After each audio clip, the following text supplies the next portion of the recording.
بسم اللہ الرحمن الرحیم وفعیل بمعنى مفعول بابه فعلا كجرحا وأسرى وقتلا وجاء أسارى وشذ قتلا وأسرى۔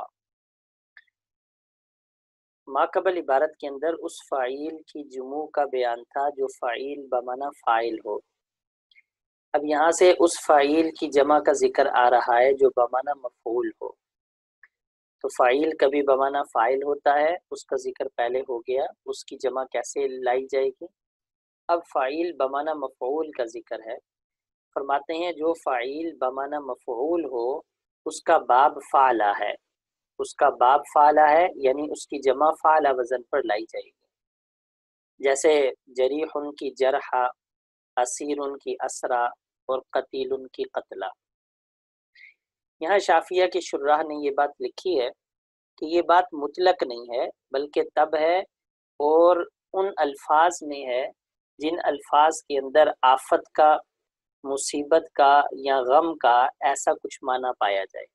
جیسے جریح، اس کے اندر ایک جو ہے آفت کا ذکر ہے، اسیر اس میں بھی آفت کا ذکر ہے، قتلا قتل مصیبت کا ذکر ہے۔ جس میں قتل کا یا آفت کا یا غم کا ذکر ہو تو اس کے اندر اس فاعل بمعنی مفعول کی جمع فعلا وزن پر لائی جاتی ہے۔ وجاء اسارا کبھی فعالا وزن پر بھی لائی گئی ہے، لیکن فعالا وزن پر اس کی جمع لانا یہ بہت ہی نادر ہے۔ وشذ قتلاء واسراء فعلا وزن پر بھی لائی گئی ہے لیکن فعالا وزن پر لانا شاذ ہے۔ ولا یجمع جمع تصحیح جو فعیل بمعنی مفعول ہو اس کی جمع سالم نہیں لائی جاتی۔ فلا یقال چنانچہ ایسے نہیں کہا جاتا، جریحون نہ جمع مؤنث سالم لائی جاتی ہے، چنانچہ جریحات ایسا بھی نہیں کہا جاتا۔ اب فعیل بمعنی مفعول کے ساتھ ایسا معاملہ کیوں ہے؟ تو فرماتے ہیں لیتمیز عن فعیل الاصل، تاکہ جو فعیل بمعنی فاعل ہے جس کو اصل کہہ رہے ہیں، جو فعیل بمعنی فاعل ہے اس سے اس فاعل بمعنی مفعول کو جدا کر دیا جائے۔ تو کیونکہ فاعل بمعنی فاعل اصل ہے لہٰذا اصل کو تمام فوائد دیتے ہوئے اس کی جمع مذکر سالم جمع مؤنث سالم دونوں لائی جاتی ہیں، لیکن فاعل بمعنی مفعول کیونکہ اصل نہیں ہے لہٰذا اس کی جمع مذکر سالم اور مؤنث سالم نہیں لائی جاتی۔ وَنَحْوُ مَرْضَى مَحْمُولٌ عَلَى جَرْحَا، اب یہ عبارت جواب ہے سوال مقدر کا۔ سوال ہوتا ہے ہم آپ کو دکھائیں گے کہ فاعل بمعنی فاعل ہوگا اور پھر بھی اس کی جمع فعلا وزن پر لائی گئی ہوگی، حالانکہ آپ نے تو کہا ہے کہ فاعل بمعنی مفعول کی جمع فعلا وزن پر آتی ہے۔ جیسے مریض کہ اس کی جمع مرضى وزن پر لائی گئی حالانکہ یہ بمعنی فاعل ہے۔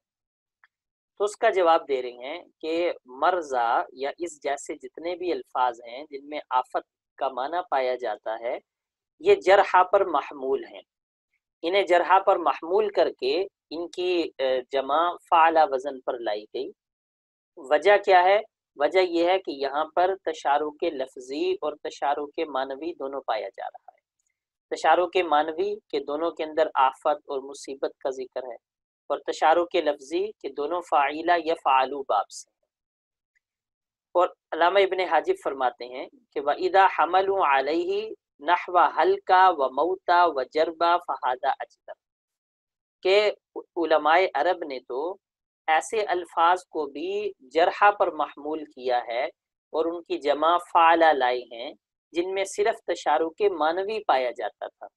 جیسے ہلکا کہ اس کے اندر ہلاکت کا معنی پایا جا رہا ہے، ہلاکن کی یہ جمع ہے، موتا میت کی جمع ہے، جربا اجرب کی جمع ہے۔ تو ان کے اندر کیونکہ ہلاکت کا معنی پایا جا رہا تھا یا آفت کا معنی پایا جا رہا تھا تو اسی مناسبت سے ان کو بھی جرحا پر محمول کیا۔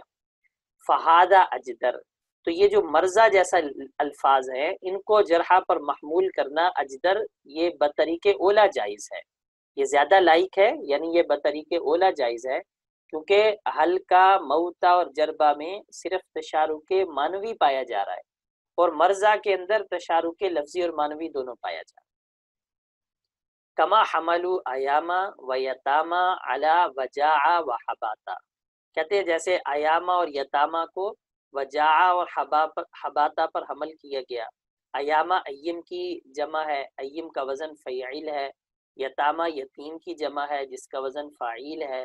تو ان کو واجعن اور حابتن پر حمل کر کے ان کی جمع جیسے وجاع اور حباتا آئی ہے، ان کی جمع بھی ایاما اور یتاما لائی گئی، کیونکہ یہاں پر بھی تشارک معنوی پایا جا رہا ہے اور وہ غم کا معنی ہے. جیسے یتیم کے اندر غم کا معنی پایا جاتا ہے، تو غم کے معنی کے اشتراک کی وجہ سے ان کی جمع بھی وجاع اور حباتا جیسے لائی.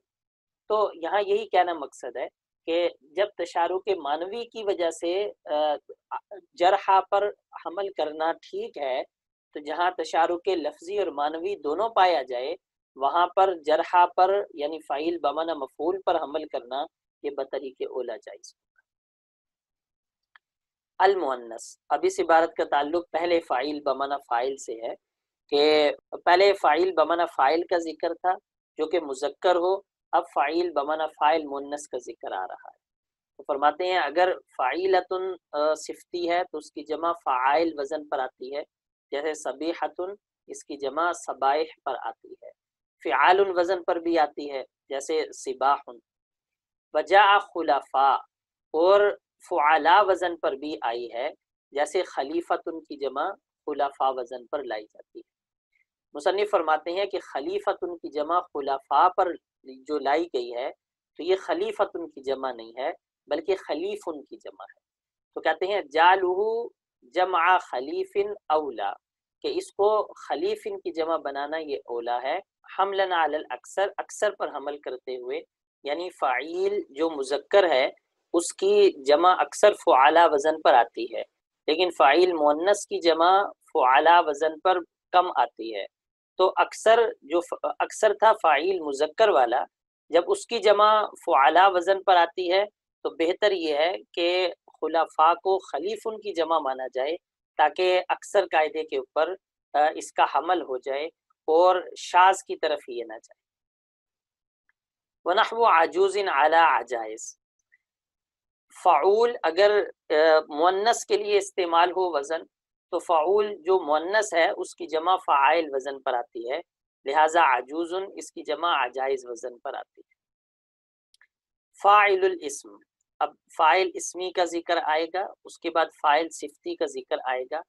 فاعل اسمی کے اندر پہلے مذکر کی جمع اور پھر مؤنث کی جمع، اسی طرح پھر فاعل صفتی میں پہلے مذکر کی جمع اور پھر مؤنث کی جمع کا ذکر آئے گا. یہ تو عنوان ہے فاعل الاسم. مصنف یہاں سے اس ثلاثی مزید کے احکام بیان کرنے لگے ہیں کہ جس میں مدہ کی زیادتی دوسری جگہ پر ہو.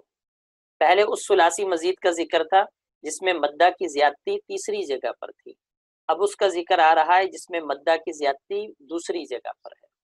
چنانچہ فرماتے ہیں کہ فاعل اسمی جیسے کاہل یعنی فاعل وزن، اس کی جمع فواعل پر آتی ہے، لہٰذا کاہل کی جمع کواہل آئے گی.